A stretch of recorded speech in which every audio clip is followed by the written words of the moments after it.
ರೀ, ಈ ರಾಜ್ಯದ ಜನರು ನೋಡ್ತಾ ಇದ್ದಾರೆ, ಒಂದು ತಿಳ್ಕೊಳ್ಳಿ, ಒಂದು ರಾಮನ ಬಗ್ಗೆ ಇಷ್ಟೊಂದು ಇವ್ರು ಪ್ರಚಾರ ತಗೊಳ್ತಾರಲ್ಲ ಒಂದು ಪಕ್ಷದವರು. 32 ವರ್ಷದ ಹಿಂದೆ ಇದೇ ರಾಮನ್ ಟೆಂಪಲ್ ಒಂದು ಹಳ್ಳಿಯಲ್ಲಿದ್ದಾಗ ಬಿಜೆಪಿಯವರು ಹೋಗಿ ಆ ರಾಮನ್ ಮೈ ತೊಳಿಲಿಲ್ಲ, ಹೂವು ಹಾಕಲಿಲ್ಲ, ಮಂಗಳಾರತಿ ಮಾಡಲಿಲ್ಲ. ಆದ್ರೆ ಬಂಗಾರಪ್ಪಾಜಿಯವರು ಒಂದೇ ಒಂದು ಕಾರ್ಯಕ್ರಮ ಕೊಟ್ಟರು, ಆರಾಧನಾ ಅಂತ ಹೇಳಿ.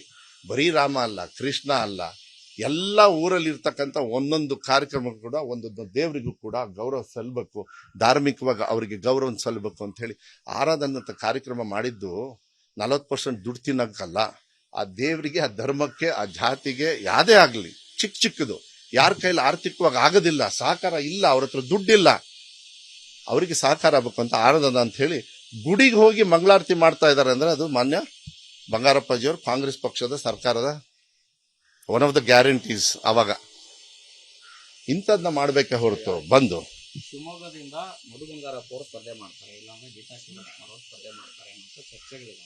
ಓಕೆ, ಮಾಡ್ಕೊಳ್ಳಿ ಚರ್ಚೆ. ಈಗ ನೀವೇನಾದ್ರೂ ಇದು ಮಾಡ್ತಾ ಇದ್ರಾ?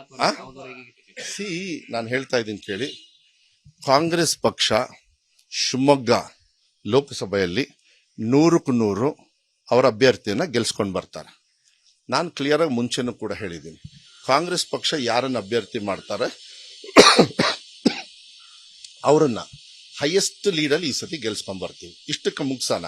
ಈಗ ನೀವೇ ಕ್ಯಾಂಡಿಡೇಟಾ, ಗೀತಾ ಶಿವರಾಜ್ ಕುಮಾರ್ ಕ್ಯಾಂಡಿಡೇಟಾ, ಇನ್ನೊಬ್ರು ಕ್ಯಾಂಡಿಡೇಟ್ ಯಾರಾದ್ರೂ ಆಗ್ಲಿ, ಪಕ್ಷಕ್ಕೆ ಬಿಡಿ. ಈಗ ನೀವೇ ಹೇಳಿದ್ರಪ್ಪ, ವರಿಷ್ಠರು ಅಲ್ಲಿ ತೀರ್ಮಾನ ಮಾಡ್ಲಿ, ನಮ್ದ್ರಲ್ಲಿ ಹೈಕಮಾಂಡ್ ಇದೆ, ನಾವು ಗೌರವ ಕೊಡ್ತೀವಿ. ಈಗ ನಾನು ಸಚಿವನಾಗಿದ್ದೀನಿ ಅಂದ್ರೆ, ಇಲ್ಲಿ ನಿಂತ್ಕೊಂಡಿದ್ದೀನಿ ಅಂದ್ರೆ ನಾನಲ್ಲ, ಹೈಕಮಾಂಡ್ ನಿರ್ಧಾರ ತಗೊಳ್ತದೆ. ಆ ಸಿಸ್ಟಮ್ ಕರೆಕ್ಟಾಗಿ ಒಂದು ಪ್ಲೇಸಿಗೆ ಹೋಗಿದೆ, ನೋ ಪ್ರಾಬ್ಲಮ್. ಲೋಕಸಭಾ 100% ಅಲ್ಲೂ ಗೆಲ್ತೀವಿ. ನೀವು ಅದು ಹೇಳಿದ ತಕ್ಷಣ ಮಧು ಬಂಗಾರಪ್ಪ ಚರ್ಚೆಗೆ ಸಿದ್ಧ, ಇದು ಮಾಡಿದ್ರು ಒಂದು. ನಾನು ಹೇಳೇ ಇಲ್ಲ ಹಂಗೆ, ನಾನು ಹಿಂಗೆ ಹೇಳಕ್ ಬರಲ್ಲ, ಅಧಿಕಾರ ನನ್ನ ಹತ್ರ ಇರೋದಿಲ್ಲ. ಸೊ ನಿಮ್ ಪ್ರಶ್ನೆಗೆ ಉತ್ತರ ಸಿಗೋದಿಲ್ಲ. ನಿಮ್ ಪ್ರಶ್ನೆಗೆ ಉತ್ತರ ಸಿಗೋದು ಕಾದು ನೋಡಿ.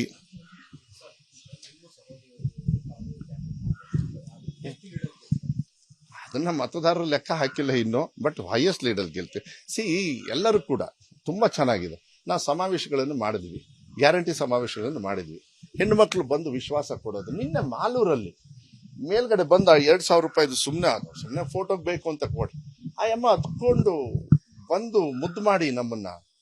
ಅಂದ್ರೆ ಅವ್ರಿಗೆ ಎಷ್ಟು ಕಷ್ಟ ಆಗಿರ್ಬೋದು ನೋಡಿ, ಒಂದು ಕುಟುಂಬದಲ್ಲಿ ಎಷ್ಟು ಕಷ್ಟ ಆಗಿರ್ಬೋದು.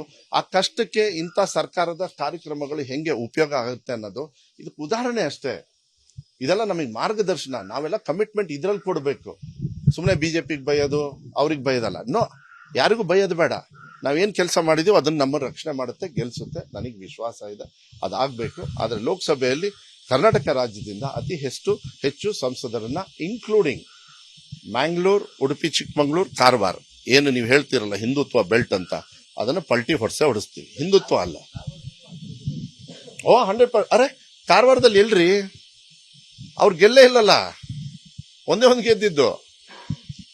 6ರಲ್ಲಿ ಒಂದೇ ಗೆದ್ದಿದ್ದವರು, 1, 2. ಅದು ಹೆಬ್ಬಾರವ್ರ ಕಥೆನೂ ಈಗ ಎತ್ಲಾಕ್ ಹೋಗಂತ ನಿಮಗೆ ಗೊತ್ತು. ಮಾಧ್ಯಮದಲ್ಲೆಲ್ಲ ನೀವು ಸಾಕಷ್ಟು ತೋರಿಸ್ತಾ ಇದ್ರಿ, ಅವರು ನಮ್ಮ ಸ್ನೇಹಿತರೆ. ಅನುಕ್ಷಣದ ಸುದ್ದಿಗಳಿಗಾಗಿ ವಿಸ್ತಾರ ನ್ಯೂಸ್ ಯೂಟ್ಯೂಬ್ ಚಾನೆಲ್ ಸಬ್ಸ್ಕ್ರೈಬ್ ಮಾಡಿ. ಹೊಸ ಸುದ್ದಿಗಳ ನೋಟಿಫಿಕೇಶನ್ಗಾಗಿ ಬೆಲ್ ಐಕಾನ್ ಕ್ಲಿಕ್ ಮಾಡಿ. ಲೇಟೆಸ್ಟ್ ಅಪ್ಡೇಟ್ಸ್ಗಾಗಿ www.vistaranews.com ವೆಬ್ಸೈಟ್ಗೆ ವಿಸಿಟ್ ಮಾಡಿ. ಅಂಗೈಯಲ್ಲೇ ಜಗತ್ತಿನ ಸುದ್ದಿ ತಿಳಿಯಲು ವಿಸ್ತಾರ ನ್ಯೂಸ್ ಕನ್ನಡ ಆಪ್ ಡೌನ್ಲೋಡ್ ಮಾಡಿ.